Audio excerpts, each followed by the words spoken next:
जवाहरलाल नेहरू जब भारत के पहले प्रधानमंत्री हुए, अब कुछ लोग इस पे भी कहते हैं भारत में प्रधानमंत्री का चुनाव 1951 में हुआ और 52 में संपन्न हुआ।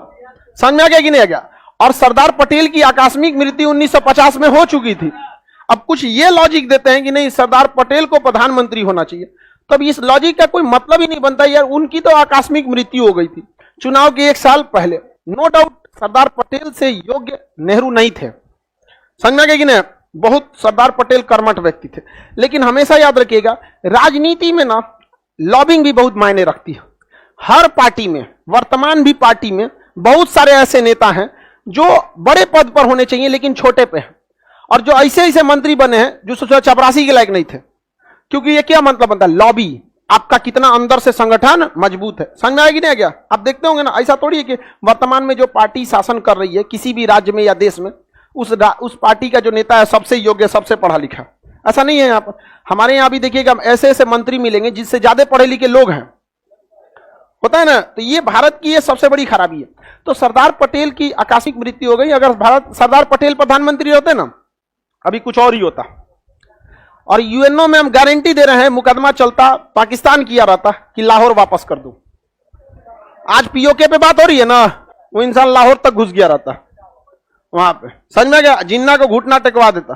लेकिन देखिए भारत के साथ प्रकृति भी खेल जाती है। बताइए सरदार पटेल आकस्मिक मृत्यु हो गई, समझ में आ गया कि नहीं आ गया? महात्मा गांधी मार दिया वहां पे। इंटरनेशनल लेवल पे गांधी के बात का बहुत वैल्यू था।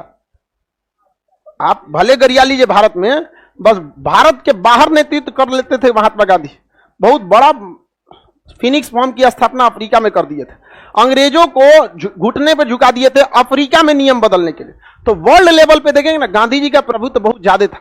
गांधी जी जब जेल में गए थे ना, तो अमेरिका का राष्ट्रपति बोला था गांधी जी को छोड़ने के लिए। पावर समझ रहे हैं? लेकिन अंग्रेजवा नहीं छोड़ा था समय पे। लेकिन हुआ क्या ना कि जैसे देश आजाद हुआ ना, एक तो विभाजन हुआ। विभाजन के बाद अच्छे नेता भी चले गए वहां पर। जैसे लियाकत अली जो थे वित्त मंत्री, वो कहां चले गए? वहां प्रधानमंत्री बन गए जाके। क्या हो गया? प्रधानमंत्री। एक तो देश का विभाजन हुआ, उसमें से बड़े बड़े नेताओं का क्या हो गया? आकस्मिक मृत्यु हो गई। 1951-52 के बाद पहले प्रधानमंत्री बने, और जवाहरलाल नेहरू को लग गया कि हमारे देश को दूसरे देशों से क्या है? खतरा है। अतः उन्होंने होमी जहांगीर भाभा को बुलाया और उन्होंने कहा कि आप बेहतरीन वैज्ञानिक हैं, आप कुछ कीजिए।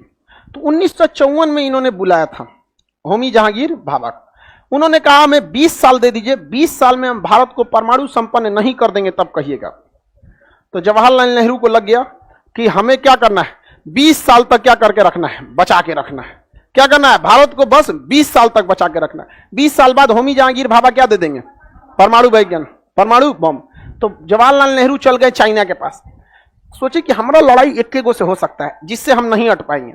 उस समय हमारी स्थिति चाइना से कमजोर थी, समझा गया? अगर बात हम आंकड़ों की करेंगे तो अभी चाइना के पास हमसे बेटर इकोनॉमी है, हमसे ज्यादा वहां पे लड़ाकू जहाजें हैं, पैसा है, सैनिक है, सब कुछ है। ये बात सही है, बस हिम्मत छोड़ के उसके पास सब कुछ है। समझ में आ गया कि नहीं? लेकिन इसका मतलब ये नहीं कि आप अपने फौजियों की हिम्मत के बदौलत से उनका घर उजाड़ दीजिएगा। फौजी की भी अपनी फैमिली होती है, उनके भी बाल बच्चे होते हैं। अगर वो शहीद हो रहा है इस वजह से कि सामने वाला दुश्मन भारी पड़ रहा है तो एक बात समझ में आती है। लेकिन हमारा फौजी इसलिए शहीद हो जाए कि उसको बढ़िया बुलेट प्रूफ जैकेट नहीं मिला था, इसलिए शहीद हो जाए कि उसका गोली खत्म हो गया था, तो इसके लिए वो फौजी नहीं जिम्मेदार है, देश जिम्मेदार है। 1962 में शैतान सिंह जब चाइना को मारने निकले थे ना, चाइना वाले भाग गए थे, सब वापस लौट के आए। जानते हैं क्यों? गोली खत्म हो गई थी। शैतान सिंह जो थे वहां पर बंदूक के आगे संगीन निकला रहा था, उससे मार मारे थे। बताओ ये हमारे देश का काम है? मतलब फौजी अब चाकू से मारेगा? ये उसकी हिम्मत देख सकते हैं?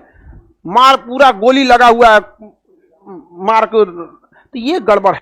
तो नेहरू चले गए कहां पे? चाइना के पास। उनको लगा कि चाइना से एक समझौता कर देते हैं कि ना तुम हम पे हमला करोगे ना तुम हम पे हमला करो। यहां नेहरू से गलती हुआ। गलती ये हुआ कि भाभा ने क्या कहा था? 20 साल।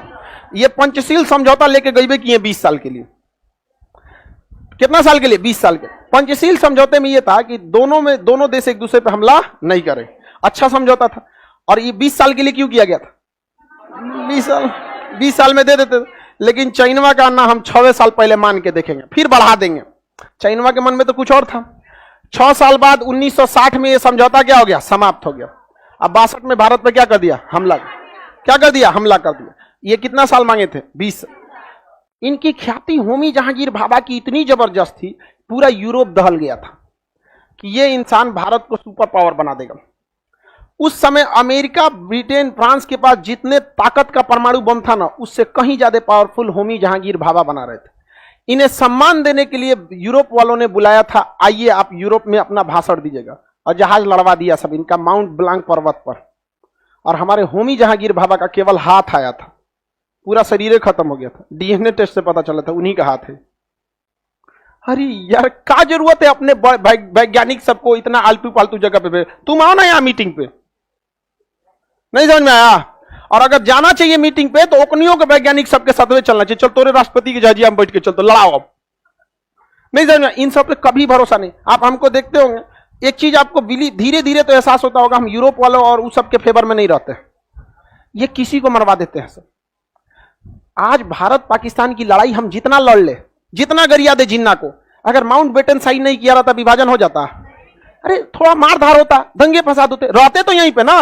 लाख गरिया लीजिए आप जिन्ना को, लाख गरिया लीजिए इसको, लेकिन सारा प्लानिंग लंदन से रची गई थी कि जिंदगी भर लड़ाएंगे और जिंदगी भर हथियार बेचेंगे। समझ में आएगी नहीं गया? और जिन्ना को यह बात जब पता चली तो ये सब जानबूझ के जिन्ना को मरवाए थे सब। जिन्ना को 28 दिन में टीबी पता चला, टीबी है, 35 दिन बाद मर गया। ये कौन टीबी है जी? इतना खतरनाक तो एचआईवी नहीं होता है। 35 दिन में टीबी से मर गया। टीबी से आदमी 10-10 साल झेल के मरता है। ओके, पता चल रहा है कि टीबी है, मर गया। जिन्ना ओके, जब पता चला जिन्ना को कि जा हम गलती कर दिए हैं, तो सोचा कि बात करते हैं यहाँ पे। तो इंग्लैंड वाला देखे सर, चोट्टा कहीं का बात करेगा, ये विभाजन रद्द कराएगा, मरवा दे इसमें। वहां पे मरवा दिया। यहाँ पर हमारा जो भी टुकड़ा हुआ ये सब किसने कराया है? सब अंग्रेजों ने। लेकिन क्या है ना कि हम लोग टुकड़े के बाद अंग्रेज इतना लड़ा दिए सब ना कि उसके ऊपर हम लोग नहीं सोच पाते। समझ रहे हैं कि नहीं? वरना हम तो म्यांमार से शुरू होकर कहां तक जाते थे? अफगानिस्तान तक। हम लोग का वहीं तक हइयो है यहाँ पर। नहीं समझ में आया? बताइए, हम लोग का ये सपना टूट गया कि नहीं टूट गया? और 1974 में भारत का पहला परमाणु परीक्षण हुआ था। कहां पर? पोखरण। स्माइलिंग बुद्धा, लेकिन सक्सेस नहीं है। होमी जहांगीर भाभा रहते तो सक्सेस हो जाता। और उस समय तब पता चलता ससुरा, क्योंकि उस समय भारत और चीन का जो लड़ाई था उसके घाव ताजा थे। और हम लोग 1962 में हारने का सबसे बड़ा रीजन था कि हमारे पास परमाणु बम नहीं था, नहीं तो चला दिए रहते लोग ससुरा को। आओ ना, आए 2017 में तो आया था, डोकालाम में आया था ना, चाइना डोकालाम में। कहां गया? मार देगा आदमी, बीजिंग उधियाइए जाएगा। समझ में आएगी नहीं? हम लोग यहां मारेगा तो कौन जी? आधा से ज्यादा तो खेत है। नहीं समझ में आया? भारत सघन रूप से नहीं भी बसा हुआ है, भारत ऐसे बिखरा हुआ है। परमाणु बम मारेगा तो सोचेगा यार यहाँ आबादी कम है, वो गांव पे मारते हैं, वो गांव पे मारते हैं, मार जाओ वो गांव से यहाँ तक। समझ में आ रहा है कि नहीं? किसी को कोई दिक्कत नहीं है?